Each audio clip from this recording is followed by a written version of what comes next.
1885 27 October Sri Ramakrishna অসুস্থ হয়ে আছেন। নরেন্দ্র, ডাক্তার, সরকার, শ্যাম বসু, গিরিশ,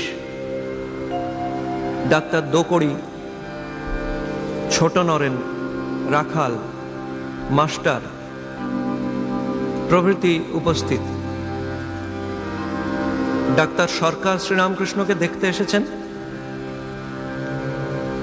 তাকে দেখে ওষুধের ব্যবস্থা করে এবার তিনি বিদায় নেবেন। শ্রীরামকৃষ্ণ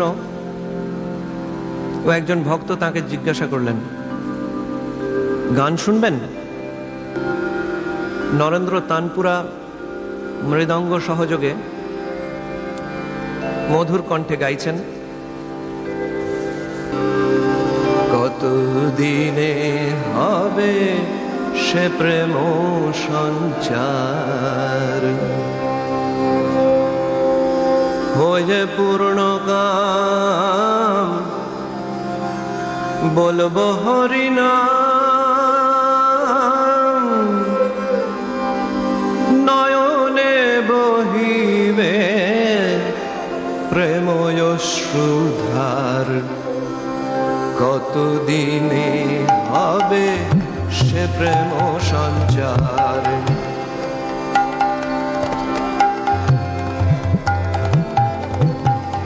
হয়ে পূর্ণ কাম হরিনাম, নয়নে বহিবে প্রেময়শ্রুধার, কত দিনে হবে সে প্রেম সঞ্চার।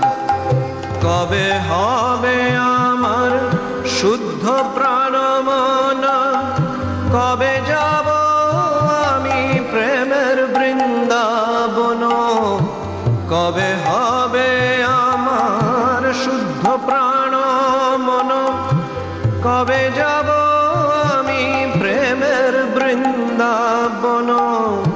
সংসার বন্ধন হইবে মোচন, জ্ঞানাঞ্জনে যাবে লোচন আধার, সংসার বন্ধন হইবে মোচন, জ্ঞানাঞ্জনে যাবে লোচন আধার, কত দিনে হবে সে প্রেম সঞ্চার।